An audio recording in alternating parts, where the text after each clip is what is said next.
दोस्तों, किसी ने बड़े कमाल की बात कही है कि इस दुनिया में कोई आपके हाथ से छीन कर ले जा सकता है, लेकिन आपके नसीब से छीन कर नहीं ले जा सकता। दोस्तों, आज की कहानी बड़ी विशेष और ज्ञानवर्धक है। उम्मीद करता हूँ आप इसे पूरा सुनेंगे। नमस्कार दोस्तों, मेरे YouTube चैनल में आपका दिल से स्वागत है। अपने वह नहीं होते जो तस्वीरें में साथ खड़े होते हैं, अपने तो वह होते हैं जो तकलीफों में साथ खड़े होते हैं। सबके दिलों का एहसास अलग होता है। इस दुनिया में सबका व्यवहार अलग होता है। आंखें तो सबकी एक जैसी ही होती है, पर सबका देखने का अंदाज अलग होता है। लोग कहते हैं जिंदगी मिली है अपने हिसाब से जीने के लिए, लेकिन वही लोग सुबह होते ही किसी और के हिसाब से जीने चले जाते हैं। दिमाग कहता है कि लोगों के साथ वैसा ही व्यवहार करो जैसा वह हमारे साथ करते हैं, लेकिन फिर दिल कहता है कि अगर हम भी उनके जैसे बन गए तो उनमें और हम में फर्क क्या रह जाएगा। हासिल कर एक मुकाम नया वक्त बदल जाता है, इंसान बदल जाते हैं। वक्त वक्त पर रिश्तों के अंदाज बदल जाते हैं। कभी कह दिया अपना तो कभी कर दिया पराया। दिन और रात की तरह पुराने समय की बात है।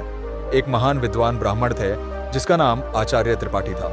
आचार्य के परिवार में सिर्फ वह, उसकी पत्नी और उनका एक छोटा बेटा था। आचार्य का अधिकांश समय अध्ययन और लेखन में ही व्यतीत होता था। उन्होंने कई महत्वपूर्ण पुस्तकें और ग्रंथों की रचना की थी, परंतु अपने लेखन और ज्ञान में इतने व्यस्त रहते थे कि अपने इकलौते पुत्र अर्पण पर ध्यान देने का समय ही नहीं मिल पाता था। एक दिन आचार्य की पत्नी ने उनसे कहा, क्या आपको अपने इकलौते पुत्र से कोई प्रेम ममता है या नहीं? पूरे दिन आप बस अध्ययन और लेखन में ही व्यतीत करते हैं। आचार्य ने उत्तर दिया, मेरे पास इन भावनाओं के लिए समय कहाँ है। आचार्य जी विद्वानों के बीच बहुत प्रतिष्ठित थे और राजा के दरबार में भी उनका बहुत सम्मान था। राजा ने कई बार उन्हें अपने दरबार में सलाहकार बनने के लिए अनुरोध किया था, लेकिन आचार्य हमेशा यह कहकर इनकार कर देते कि महाराज, आपकी सेवा में आने पर मुझे आपकी चापलूसी करनी पड़ेगी, जो मैं नहीं कर सकता। दूसरी तरफ उनका पुत्र अर्पण अपनी मां की अत्यधिक लाड़ प्यार में बिगड़ गया था। वह पाठशाला जाने की बजाय आवारा लड़कों के साथ समय बिताने लगा। आचार्य जी अपने लेखन और अध्ययन में इतने व्यस्त रहते थे कि उन्हें अपने पुत्र की हरकतों का पता ही नहीं चलता था। अर्पण ने जुआ खेलना शुरू कर दिया और समय के साथ मदिरा पान भी करने लगा। उसकी संगत कुछ चोर उचक्के जैसे युवकों के साथ हो गई थी। एक दिन की बात है, अर्पण अपने चोर दोस्तों के साथ मंदिर में चोरी करने के लिए जाता है, और जब वह तीनों मंदिर में चोरी कर रहे थे तभी एक पहरेदार ने उन तीनों को चोरी करते हुए पकड़ लिया और उसे पकड़कर सीधे राजा के पास ले गए और बोले, महाराज, ये लड़के मंदिर में चोरी करते हुए पकड़े गए हैं और इनमें से एक आचार्य जी का पुत्र अर्पण है। यह सुनकर राजा भी अचंभित रह गए कि ज्ञान और धर्म का उपदेश देने वाले आचार्य का पुत्र चोरी में लिप्त है। राजा ने तुरंत एक सैनिक को आचार्य जी के घर पर सूचना देने के लिए भेजा। सैनिक ने जाकर कहा, आचार्य जी, आपका बेटा राजमहल में है, उसे मंदिर में चोरी करते हुए पकड़ा गया है। यह सुनकर आचार्य जी ने कहा, ओह, यह क्या? मेरे मुंह पर काली चपत लग गई। अब मैं किसी को क्या मुंह दिखाऊंगा। उनकी पत्नी ने कहा, महाराज, आपका बहुत सम्मान करते हैं, आप चाहे तो उसे माफी मिल सकती है। आचार्य जी ने उत्तर दिया, नहीं, मैं एक अपराधी की सिफारिश कर नहीं करूंगा, यह भी एक अपराध है। उसकी पत्नी ने धमकी दी, अगर आप राजा के पास नहीं जाएंगे तो मैं अपनी जान दे दूंगी। इस प्रकार आचार्य जी ने अपने सिद्धांतों के आगे झुकने से इनकार कर दिया, और यही उनके व्यक्तित्व की महानता को दर्शाता है। आचार्य ने भारी मन से कहा, ओह, तुम्हारी इस जिद की वजह से मुझे राजा के पास जाना ही पड़ेगा। पत्नी की बात मानकर अनिच्छा के बावजूद वे राजमहल पहुंचे। दरबार में उन्होंने राजा से निवेदन किया, राजन, मेरा पुत्र अभी नाबालिग है, उसे क्षमा कर दीजिए। राजा ने गंभीरता से जवाब दिया, यदि ऐसी बात है तो आपको राजदरबार में सभी के सामने मुझसे सार्वजनिक रूप से माफी मांगनी होगी, तभी मैं आपके बेटे को माफ कर सकता हूं। आचार्य ने सिर झुकाकर कहा, ठीक है राजन, मैं भरे दरबार में आपसे अपने बेटे के लिए क्षमा याचना करता हूं। आचार्य की इस विनती पर राजा ने उनके बेटे को इस शर्त पर माफ कर दिया कि भविष्य में वह कोई अपराध नहीं करेगा। परंतु इस घटना के बाद आचार्य जी की प्रतिष्ठा में धक्का लग गया। वे जहां भी जाते लोग उसे कहते कि आचार्य का बेटा चोर और उचक्के है। यह सब सुनकर आचार्य जी को बहुत दुख होता। इस अपमान और बेइज्जती के चलते आचार्य जी अब बीमार रहने लगे। उनके स्वास्थ्य पर इसका गहरा असर पड़ा। बेटा तो घर आ गया, लेकिन चोरी की उसकी आदत गई नहीं। उसने आचार्य जी की किताबें उठाकर बेचना शुरू कर दिया। एक दिन आचार्य जी ने पूछा, मेरी पुस्तकें कहाँ गई? तो बेटे ने लापरवाही से कहा, पिताजी, मैंने घर का कूड़ा कचरा साफ कर दिया। आचार्य क्रोधित होकर बोले, अरे निकम्मे, तूने मेरा सर्वनाश कर दिया। बेटा उसे स्वर में बोला, आप तो हमेशा मुझे कोसते ही रहते हैं। मुझे लगा वह किताबें किसी काम की नहीं, इसलिए मैंने उसे बेच दिया। आचार्य जी ने उसे ज्यादा कुछ कहा नहीं। समय बीतने के साथ साथ आचार्य की बीमारी और गंभीर होती गई। वे चिंतित थे कि उनके बाद उनकी पत्नी और आवारा बेटे का क्या होगा। वे बीमार थे, फिर भी एक महत्वपूर्ण ग्रंथ की रचना कर रहे थे। वे सोचते, मैं यह ग्रंथ पूरा करके ही मारूंगा। बीमारी के बावजूद वे दिन रात लिखते रहे और एक दिन उनका यह ग्रंथ पूरा हो गया। उन्होंने सोचा, मेरा ग्रंथ तो पूरा हो गया है, लगता है मेरे जीवन के दिन भी पूरे हो गए हैं। उस दिन उन्होंने अपने बेटे को पास बुलाया और कहा, बेटा अभी भी समय है, तुम संभल सकते हो, अपने आप को काबिल बना सकते हो। उन्होंने अपना लिखा हुआ ग्रंथ बेटे को देते हुए कहा, बेटा तुम्हारी बर्बादी मेरी ही लापरवाही का नतीजा है। यह अमूल्य ग्रंथ संभल कर रखो, तुम्हें देने के लिए मेरे पास कुछ और नहीं है। अर्पण ने वह ग्रंथ की पोथी अपने पास रखी, परंतु मन ही मन वह सोच रहा था, मैं इस पोथी का क्या करूंगा। मुझे पढ़ना लिखना तो आता ही नहीं, अगर पिताजी ने कुछ पैसे देते तो बात भी थी। अगले दिन सुबह आचार्य का देहांत हो गया। उनकी मृत्यु के बाद उनके परिवार पर मानो दुखों का पहाड़ टूट पड़ा था, परंतु अर्पण को इस बात की कोई चिंता नहीं थी। वह तो अपने पिताजी के सामान में धन की तलाश करने लगा। पिताजी ने मेरे लिए एक कौड़ी भी नहीं छोड़ी। अर्पण निराश होकर बैठ गया। कुछ समय और बीता तो माँ बेटे की हालत इतनी खराब हो गई कि खाने के भी लाले पड़ने लगे। एक दिन माँ ने तंग आकर बेटे से कहा, बेटा कुछ काम धंधा करके लाओ, नहीं तो हम भूखों मर जाएंगे। अर्पण ने उदास मन से जवाब दिया, माँ मुझ जैसे अनपढ़ और बदनाम को कौन काम देगा। यह सुनकर माँ ने सोचा, क्यों ना मैं राजा के पास जाऊं, मेरे पति का राजा बहुत सम्मान करते थे, शायद वह हमारी मदद कर दे। यह सोचकर वह राजदरबार पहुंची और राजा से गुहार लगाई, महाराज हम भूखों मर रहे हैं, हमारी मदद कीजिए। राजा ने कड़े स्वर में कहा, क्या मदद? तुम्हारे पति को मैंने बहुत बार सलाहकार बनने के लिए अनुरोध किया था, लेकिन आचार्य हमेशा यह कहकर इनकार कर देते कि महाराज आपकी सेवा में आने पर मुझे आपकी चापलूसी करनी पड़ेगी, जो मैं नहीं कर सकता। राजा ने कहा, तुम्हारा बेटा अब कमाने लायक है, मैं तुम्हारी कोई मदद नहीं कर सकता। निराश होकर माँ घर लौट आई।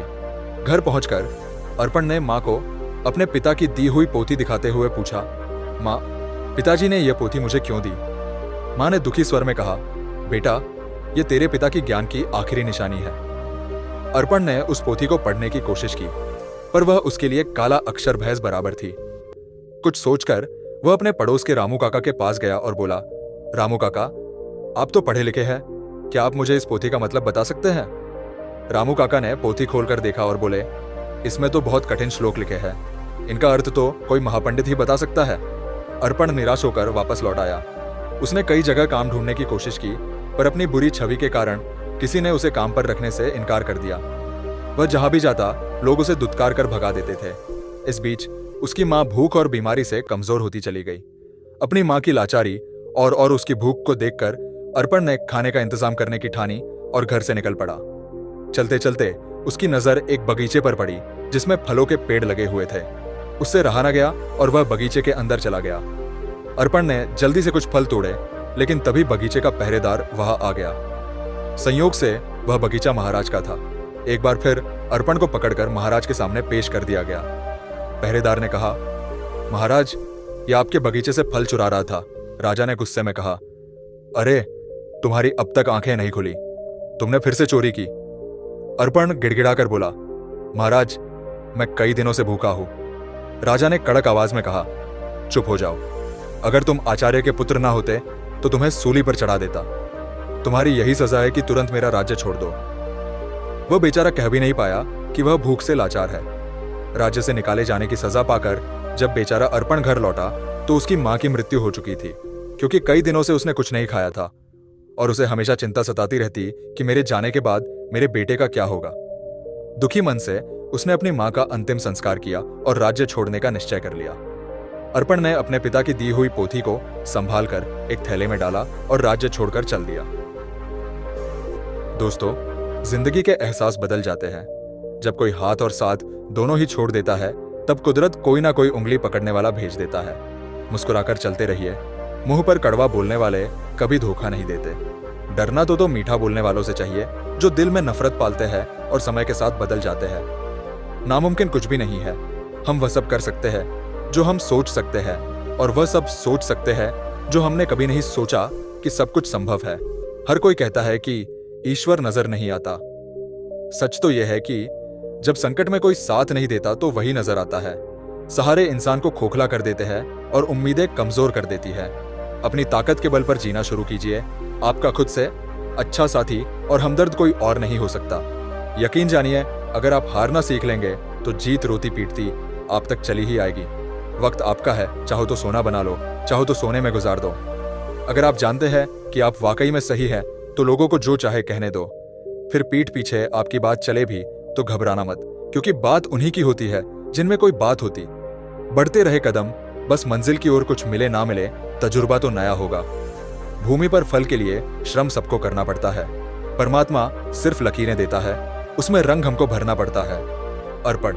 चलते चलते वह एक घने जंगल में पहुंचा और सोचा, यही फूल फल खाकर गुजारा करूंगा। वह एक पेड़ के नीचे बैठ गया और अपने पिता की पोथी को खोलकर फिर से पढ़ने की कोशिश करने लगा। शायद इसमें छिपे ज्ञान से मेरे दुखों का अंत हो जाए। बेचैनी में वह पोथी के पन्ने पलट रहा, लेकिन उसे कुछ समझ नहीं आ रहा था। उसने सोचा कि काश मैं पढ़ पाता। पिताजी ने मरते वक्त कहा था कि यह ग्रंथ अमूल्य है। अचानक हवा का एक तेज झोंका आया और पोथी में से कुछ पन्ने उड़ गए। अर्पण ने उन पन्नों को पकड़ने की कोशिश की, पर वह असफल रहा। वह सोचने लगा, पता नहीं कितने पन्ने उड़ गए हैं।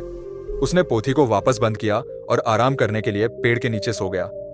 उसी जंगल में एक युवराज शिकार खेलने के लिए भटक रहा था। हवा में उड़ता हुआ पोथी का एक पन्ना उसके हाथ लग गया। उसने उसे देखा और पढ़ने लगा। किसी ने सुंदर हस्तलिपि में संस्कृत का श्लोक लिखा है, किंतु मैं संस्कृत नहीं जानता। कुछ सोचकर युवराज ने वह पन्ना अपनी जेब में रख लिया और शिकार की तलाश में आगे बढ़ गया। तभी उसकी नजर एक हिरण पर पड़ी और वह उसका पीछा करने लगा। हिरण अपनी जान बचाने के लिए एक प्राचीन मंदिर की दिशा में भागा और युवराज उस प्राचीन मंदिर में दाखिल हो गया। जंगल के बीच में ये एक प्राचीन मंदिर था जहां कुछ वनवासी पूजा गा रहे थे।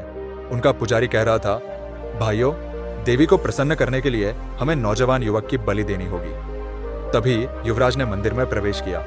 वनवासियों ने उसे देखा और बोले, पुजारी जी, संयोग की बात है, युवक भी आ गया, क्यों ना इसी की बलि दे दी जाए। यह सुनकर युवराज सोच में पड़ गया। अगर मैंने इन्हें अपना असली परिचय दे दिया तो यह मुझे अवश्य ही बलि पर चढ़ा देंगे, क्योंकि यह शत्रु देश के राजा का है। वनवासियों ने युवराज को रस्सियों से बांध दिया। तब युवराज ने कहा, पुजारी जी, मैं एक नीच कुल की संतान हूं, मेरी बलि देने से देवी अपवित्र हो जाएंगी। पुजारी ने हंसते हुए सख्त स्वर में कहा, अरे देवी को बलि चाहिए, उन्हें ऊंच नीच से कोई मतलब नहीं है। युवराज अपने जीवन से निराश हो गया और सोचने लगा, झूठ बोलकर भी मैं अपने प्राण नहीं बचा पा रहा हूं। जब उसे बलि के लिए लाया गया तो उसने कहा, भाइयों, बलि पर चढ़ाने से पहले मैं अपनी एक अंतिम इच्छा पूरी करना चाहता हूं। मेरी जेब में एक भोजपत्र है, क्या कोई उसे पढ़कर उसका अर्थ बता सकता है? मेरी यही अंतिम इच्छा है। पुजारी ने कहा, अवश्य लाओ, मैं तुम्हें उसका अर्थ बताता हूं। पुजारी ने उस ग्रंथ के पन्ने को अपने हाथ में उठाया और कहने लगा, इस भोजपत्र पर 2 श्लोक अंकित है। पहले का अर्थ है, एक झूठ कई झूठों को जन्म देता है और झूठा व्यक्ति अंततः मुसीबत में फंस जाता है। दूसरे श्लोक का भावार्थ है, किसी के प्राण लेना सरल है, परंतु किसी को जीवन देना अत्यंत कठिन है। युवराज यह सुनकर फूट फूट कर रोने लगा।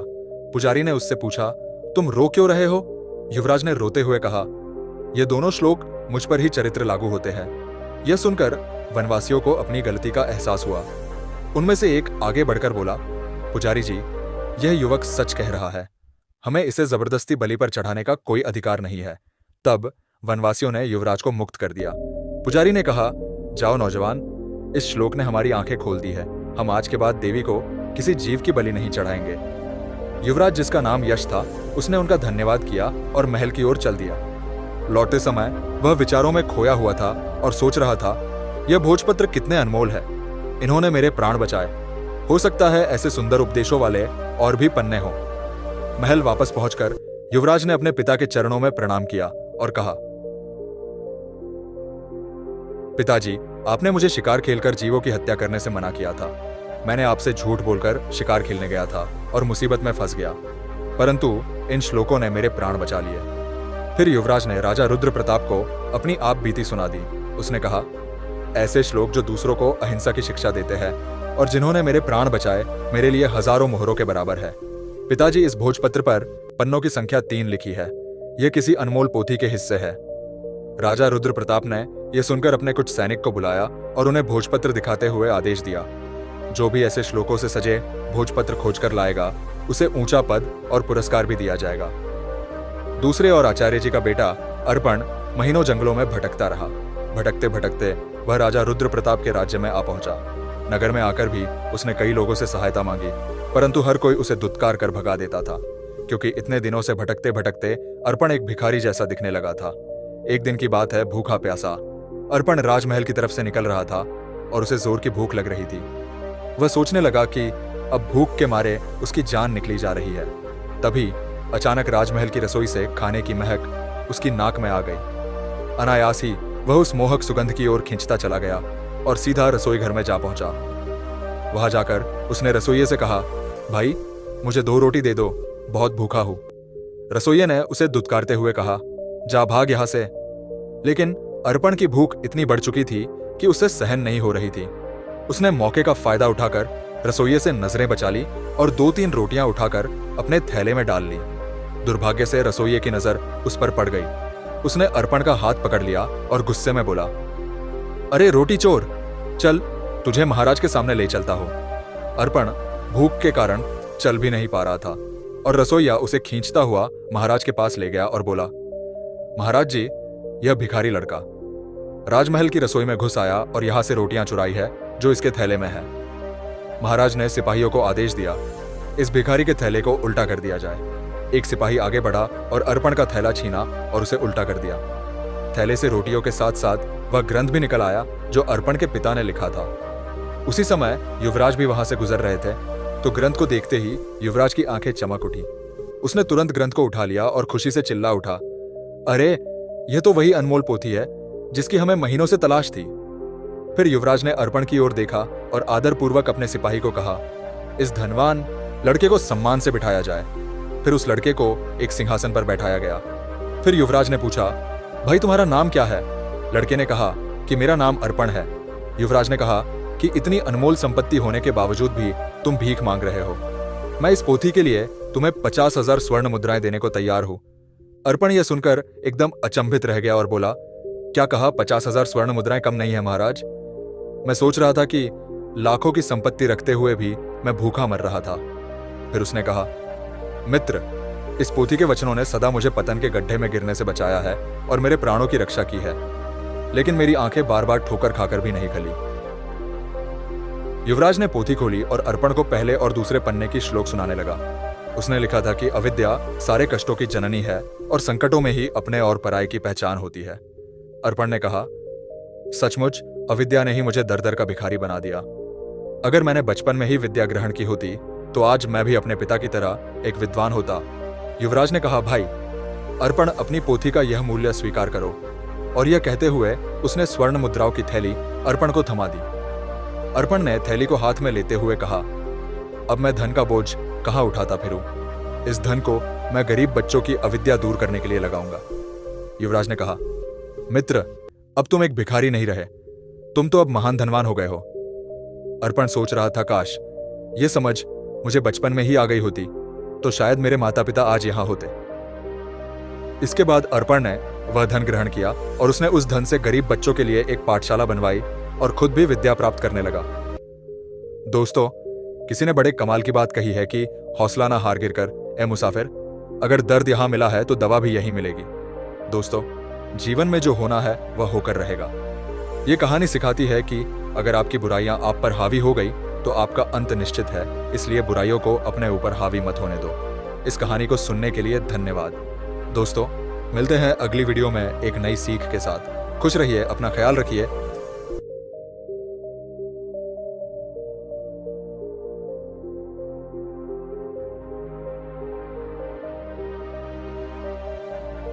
दोस्तों, अगर आप खुद को बहुत कमजोर और लाचार पा रहे हैं, कुछ करने की सोच रहे हैं पर कर नहीं पा रहे हैं, या यूं कहें कि आपके अंदर आत्मविश्वास की कमी है और हर जगह आपको असफलता का मुंह ही देखना पड़ रहा है, तो आपको जीवन में एक बार इस सच्ची कहानी को जरूर सुनना चाहिए।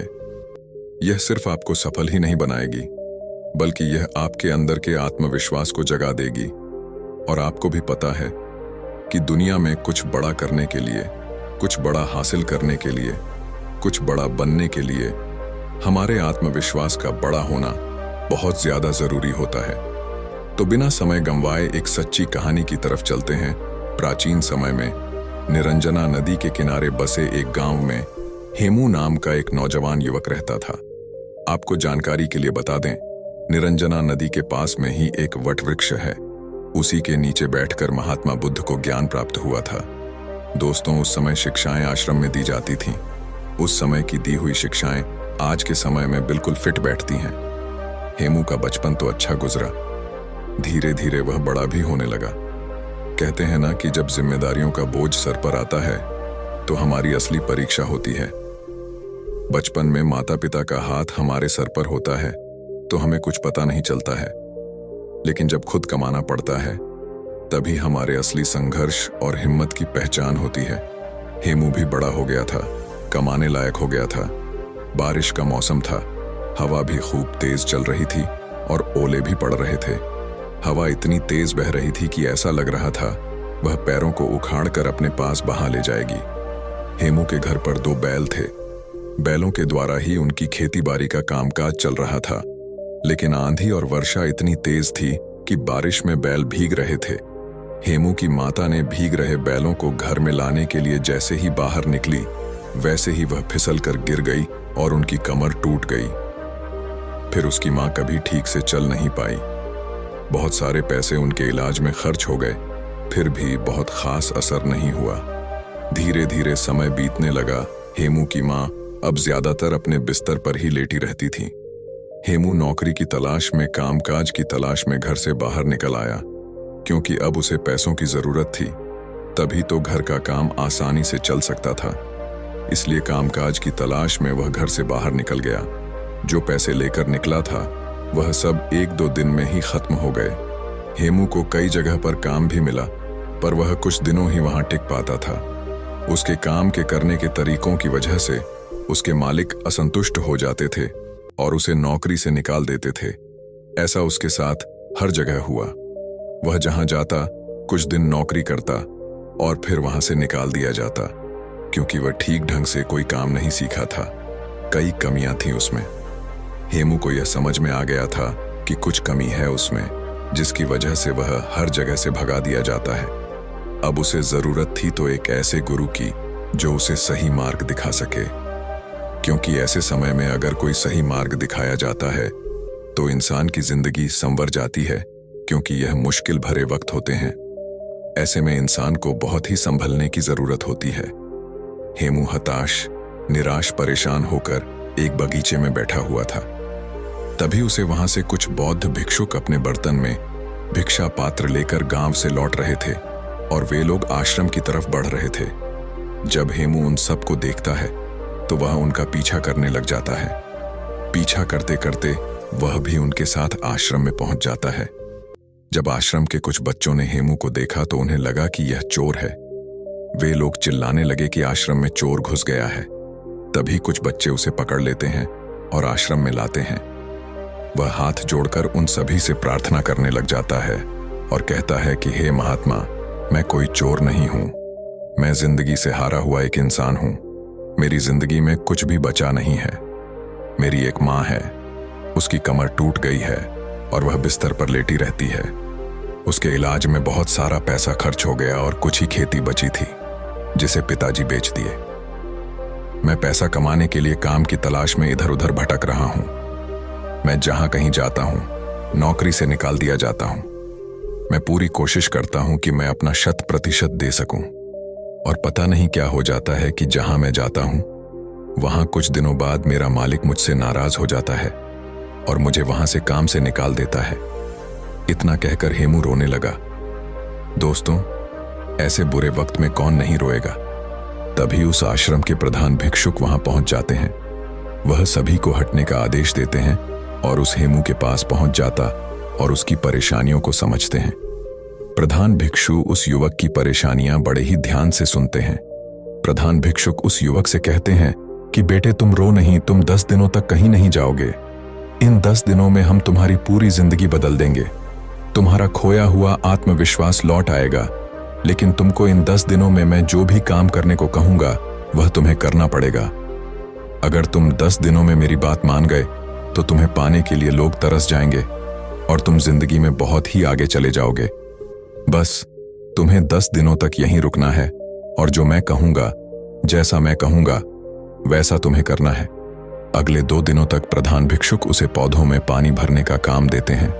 वह पौधों में पानी भरता है और उसके काम को प्रधान भिक्षुक देखते हैं। फिर प्रधान भिक्षुक अगले 2 दिनों तक उसे भिक्षा मांगकर लाने को कहते हैं। वह गांव जाता है और भिक्षा मांगकर लाता है। इसी तरह 5 दिनों तक वह बौद्ध भिक्षु हेमू को देखते हैं और उसकी क्रियाविधि को देखते हैं। वह किस तरीके से काम कर रहा है, उसके काम में क्या कमी है, यह सब वह प्रधान भिक्षुक देखते रहते हैं। पर हेमू को इस बात का अंदाजा नहीं होता है कि प्रधान भिक्षुक उसकी क्रियाविधि पर नजर रख रहे हैं। 5वें दिन की शाम को वह प्रधान भिक्षुक हेमू से कहते हैं, अगले दिन तुम सुबह नदी में स्नान करने के बाद हमारे पास आ जाना। अब हम तुम्हें कहीं नहीं भेजेंगे। हेमू जैसे तैसे उस आश्रम में उस रात सो जाता है और सुबह उठते ही नदी के पास जाता है और वहां से स्नान करने के बाद वापस उन प्रधान भिक्षु के पास पहुंच जाता है। वह बौद्ध भिक्षु को प्रणाम करता है और उनके पास बैठ जाता है। हेमू कहता है कि हे महात्मा, 5 दिन बीत गए हैं पर अभी भी आपने कोई ज्ञान नहीं दिया है, कोई बात नहीं बताई। अब तो सिर्फ 5 ही दिन बचे हैं। अब मुझे फिर से वही ठोकर वाली जिंदगी जीने को मिलेगा, क्योंकि 5 दिनों तक मुझे इस आश्रम में खाना तो आसानी से मिल गया। आश्रम के खाने को खाकर वह अपना पेट आसानी से भर लेता था। पर 5 दिनों बाद उसकी चिंता फिर से बढ़ने लगी। गुरु उसके चेहरे पर जो चिंता का भाव था उसको आसानी से पढ़ लेते हैं और कहते हैं कि हेमू, हमने इन 5 दिनों में तुम्हारी गलतियों को देखा है। क्यों लोग तुम्हें भगा दे रहे हैं, क्यों कोई तुम्हें नौकरी पर नहीं रख रहा है और तुम क्यों हर जगह असफल होते जा रहे हो, यह सब मुझे अब पता चल गया है। अब मैं तुम्हें 7 ऐसे तरीके बता रहा हूं जो तुम्हारी कमियों को दूर करने के साथ साथ तुम्हारे अंदर के आत्मविश्वास को बढ़ा देगा। वह बौद्ध भिक्षुक हेमू से कहते हैं कि तुम्हारे अंदर आत्मविश्वास को बढ़ाने वाला पहला तरीका है, पहले छोटे छोटे कामों को करो और सबसे पहले उन्हीं छोटे छोटे कामों को करने का लक्ष्य बनाओ। अगर तुम पहले छोटे छोटे काम को करोगे तो तुम्हें छोटे कामों को करने का अनुभव प्राप्त हो जाएगा और तुम्हारा आत्मबल भी धीरे धीरे बढ़ने लगेगा, क्योंकि तुम छोटे छोटे कामों को करना सीख लिए हो और उन कामों से तुम्हें जो सीख मिली है वह तुम्हें जिंदगी में बहुत आगे ले जाएगी। अगर तुम्हें बड़ा काम करना है तो पहले छोटे छोटे कामों को करना सीखो, या यह भी कह सकते हैं कि बड़ा लक्ष्य हासिल करने के लिए हमें छोटी छोटी चीजों पर ध्यान देना बहुत ज्यादा जरूरी होता है। अगर तुम शुरू में ही बड़े काम करने लगोगे तो तुम्हारे पास कोई अनुभव नहीं रहेगा, और जब तुम्हारे पास कोई अनुभव नहीं रहेगा तो तुम उस काम को बहुत ही अच्छे तरीके से नहीं कर पाओगे और तुम्हें उस कार्य में सफलता जरूर मिलेगी। यही वजह रही कि तुम जहां भी जा रहे थे तुम बड़े काम की तलाश कर रहे थे, जबकि तुम्हें छोटे काम करने आता नहीं है। और जब तुम्हें छोटे काम करना नहीं आता तो तुम बड़े कामों को कैसे कर पाओगे। यही वजह रही कि लोग तुम्हें अपने घर से निकाल देते थे, लोग तुम्हें काम से निकाल देते थे। इसीलिए जिंदगी में जब तुम हर छोटे छोटे कामों पर ध्यान दोगे, हर छोटी छोटी बातों पर ध्यान दोगे, अपनी छोटी छोटी गलतियों को पहचान लोगे तो तुम्हारे अंदर का आत्मविश्वास बढ़ने लगेगा और फिर जाकर तभी तुम अपने लक्ष्य को पूरा कर पाओगे। जब तुम्हें छोटे कामों को करने का अनुभव प्राप्त हो जाएगा तो तुम्हारे अंदर का आत्मविश्वास धीरे धीरे जागने लगेगा और वह आत्मविश्वास इतना बढ़ जाएगा कि तुम बड़े काम को बड़ी ही आसानी से कर लोगे। आत्मविश्वास बढ़ाने वाले तरीकों के बारे में बात करते हुए महात्मा दूसरा तरीका बताते हुए कहते हैं, अभ्यास करने की आदत डालो। जब तुम कोई काम करना चाह रहे हो, चाहे वह कोई भी काम हो, तो पहले उसके बारे में अच्छी जानकारी लो, और जब तुम्हें उस काम के बारे में पर्याप्त जानकारी मिल जाए तो तुम उस काम को करना शुरू करो। बिना जानकारी लिए अगर तुम उस काम को करोगे तो तुम्हारा समय भी नष्ट होगा और तुम उस कार्य को पूरा भी नहीं कर पाओगे। इसीलिए जब तुम कोई काम करने जा रहे हो तो पहले उसके बारे में जानकारी लो। जब तुम्हें उसके बारे में जानकारी मिल जाए तब तुम उस काम को करना शुरू करो। 1 दिन करोगे, 2 दिन करोगे तो तुमसे वह काम उतना अच्छा नहीं होगा। लेकिन अगर दिन प्रतिदिन तुम उसका अभ्यास करते हो तो एक दिन तुम उस काम को बहुत ही अच्छी तरीके से कर पाओगे और अच्छे तरीके से सीख भी लोगे। इसीलिए जीवन में आत्मविश्वास बढ़ाने के लिए अभ्यास करना बहुत ज्यादा जरूरी होता है। मान लो कि तुम्हें तलवारबाजी सीखना है तो पहले तुम तलवारबाजी के बारे में अच्छी जानकारी लो, और जब तुम्हें तलवारबाजी और तलवार के बारे में अच्छी जानकारी मिल जाएगी तो फिर तुम उसके बाद अभ्यास करो, और जब तुम उस पर खूब अभ्यास करोगे तो तुम उस काम में निपुण हो जाओगे, और फिर तुम्हारे अंदर का आत्मविश्वास धीरे धीरे बढ़ने लगेगा और तुम्हें लगने लगेगा कि तुम यह काम कर सकते हो। इसीलिए अगर अपने जीवन में आत्मविश्वास को बढ़ाना है, सफलता पाना है, तो अभ्यास करना बहुत ज्यादा जरूरी होता है। तुम जितना ज्यादा अभ्यास करोगे तुम उतनी ही गलतियां कम करोगे। जो इंसान जितना कम अभ्यास करता है उससे गलतियां उतनी ही ज्यादा होती हैं। अभ्यास ही तुम्हारी कमजोरी को दूर करता है। एक अच्छा सेनापति अपनी युद्ध कला पर बहुत अभ्यास करता है, तब जाकर वह एक अच्छा सेनापति बन पाता है। एक अच्छा योद्धा तभी जाकर वह कहलाता है। फिर आगे प्रधान आत्मविश्वास बढ़ाने वाली तीसरा तरीका बताते हुए कहते हैं, खुद को जानने का प्रयास करो। खुद की कमजोरी और ताकत के बारे में तुम जानने का प्रयास करो। अगर तुम्हें अपनी कमजोरी के बारे में पता है तो निश्चय ही तुम जो भी काम कर रहे हो उस काम को बहुत ही अच्छे तरीके से कर सकते हो, और अगर तुम्हें अपनी मजबूती भी पता है तो भी तुम बहुत ही अच्छा कर सकते हो। मान लो तुम्हें राजा के सेनापति में भर्ती होना है, तुमने जो युद्ध कला सीखी है उस पर अभ्यास ही नहीं किया है। अगर तुम्हें अपनी कमजोरी भी नहीं पता है तो तुम्हारा विरोधी तलवारबाजी में तुम्हें हरा सकता है। लेकिन अगर तुम्हें अपनी कमजोरी पता है तो तुम सामने वाले को मौका नहीं दोगे। इसलिए खुद की कमजोरी को समझने का प्रयास करो और उस पर कई बार अभ्यास करो ताकि सामने वाला तुमको कभी हरा ना पाए। फिर बौद्ध भिक्षु उस हेमू से कहते हैं कि तुम काम करने जाते थे लेकिन तुम्हें अपनी कमजोरी के बारे में नहीं पता था, जिससे तुम्हारा मालिक बड़ी ही जल्दी तुम्हारी कमजोरी को पकड़ लेता था। और जब किसी को तुम्हारी कमजोरी पकड़ में आ जाएगी तो वहीं से तुम्हारी उल्टी गिनती शुरू हो जाएगी। इसीलिए अपनी कमजोरी को जानने का प्रयास करो, और जब तुम्हें अपनी कमजोरी के बारे में पता चल जाएगा तो फिर तुम्हें कोई हरा नहीं सकता। महात्मा आत्मविश्वास को बढ़ाने वाली चौथा तरीका बताते हुए कहते हैं, तुमने अभ्यास करना तो सीख लिया, अपनी कमजोरी को भी जान लिया, लेकिन अगर तुम्हें अपने आप पर नियंत्रण नहीं है तो इन सब का कोई मतलब नहीं रहेगा। इसलिए अपने आप को नियंत्रण में लाने के लिए सबसे पहले मन को नियंत्रित करो, शांत करो। जब तुम्हारा मन नियंत्रित हो जाएगा, शांत हो जाएगा, तब तुम अपने कार्य पर बहुत ही ज्यादा ध्यान दे पाओगे, और जब तुम अपने कार्य पर ध्यान देने लगोगे तो गलती होने की गुंजाइश बहुत ही कम होने लगेगी। इसीलिए मन को नियंत्रित करना, शांत करना बहुत ही ज्यादा जरूरी होता है। आत्मविश्वास बढ़ाने वाले 5वें तरीके के बारे में वह प्रधान भिक्षु हेमू से कहते हैं, खुद का भी सम्मान और लोगों का भी सम्मान करना सीखो। जो भी तुम्हें उपलब्धि मिली है तुम्हें उसमें सम्मानित महसूस करना चाहिए। तुम्हें खुद पर गर्व होना चाहिए कि मैंने इस काम को कर लिया है।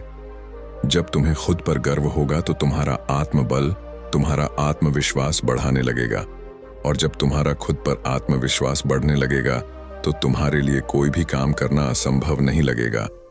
इसलिए अगर तुम्हें अपने आत्मविश्वास को बढ़ाना है तो तुम अपनी छोटी छोटी उपलब्धियों से सम्मानित महसूस करो, क्योंकि जब तुम खुद को सम्मानित महसूस करते हो तो तुम्हारे अंदर का हार्मोन बढ़ जाती है, तुम्हारे विचार अच्छे होने लगेंगे, और जब विचार तुम्हारे अच्छे होंगे तो तुम्हारे कार्य अपने आप सही होने लगेंगे, तुम्हारा आत्मविश्वास भी बढ़ने लगेगा। फिर प्रधान भिक्षुक आत्मविश्वास बढ़ाने के 6ठे तरीके के बारे में बताते हुए कहते हैं, अपने लिए समय जरूर निकालो।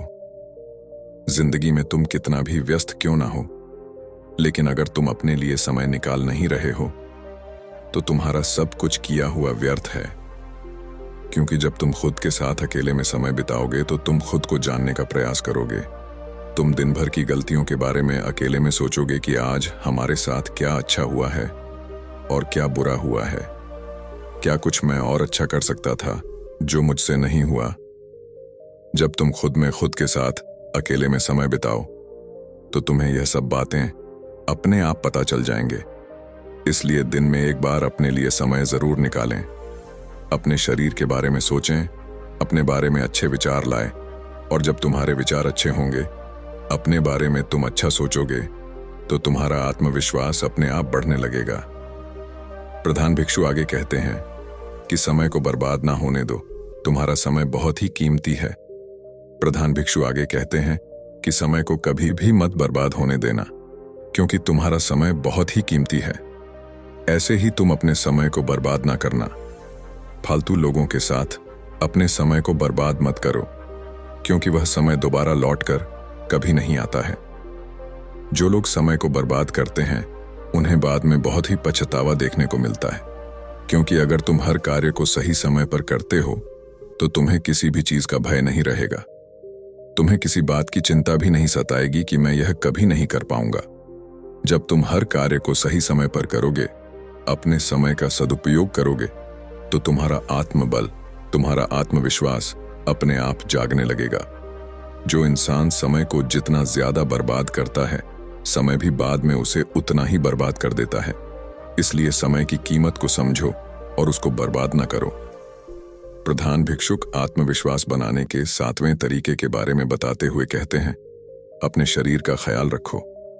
अगर तुम्हारा स्वास्थ्य ठीक है तो ही तुम जिंदगी में कुछ कर सकते हो। तुम लाख तैयारी किए हो, कितना भी अभ्यास किए हो, लेकिन अगर तुम्हारा स्वास्थ्य नहीं ठीक है तो तुम कुछ भी नहीं कर पाओगे। इसीलिए अपने स्वास्थ्य पर ध्यान देना बहुत ही ज्यादा जरूरी होता है। इसके लिए तुम प्रतिदिन योगासन और व्यायाम करो। ध्यान मुद्रा में प्रतिदिन बैठने का प्रयास करो। योगासन हमारे शरीर को स्वस्थ रखता है। जब हमारा शरीर स्वस्थ रहता है तो ही हमारे मस्तिष्क में अच्छे विचार उत्पन्न होंगे, और जब हमारे मस्तिष्क में अच्छे विचार उत्पन्न होंगे तो हम अपने कार्य को और भी बेहतर तरीके से कर सकते हैं। हमारे सोचने समझने की क्षमता बढ़ती है, जिससे कि हम अपने कार्य को बहुत ही अच्छे तरीके से कर सकते हैं। दोस्तों, प्रधान भिक्षु हेमू से कहते हैं कि बेटा, अगर तुम मेरी इन 7 बातों को अपने जीवन में अपनाते हो तो तुम्हें जीवन में आगे बढ़ने से कोई नहीं रोक सकता है, क्योंकि तुम्हारा आत्मविश्वास तुम्हें सफलता जरूर दिलाएगा। प्रधान भिक्षु हेमू से कहते हैं कि हेमू, तुम यही मेरे पास 15 दिन और बिताओ।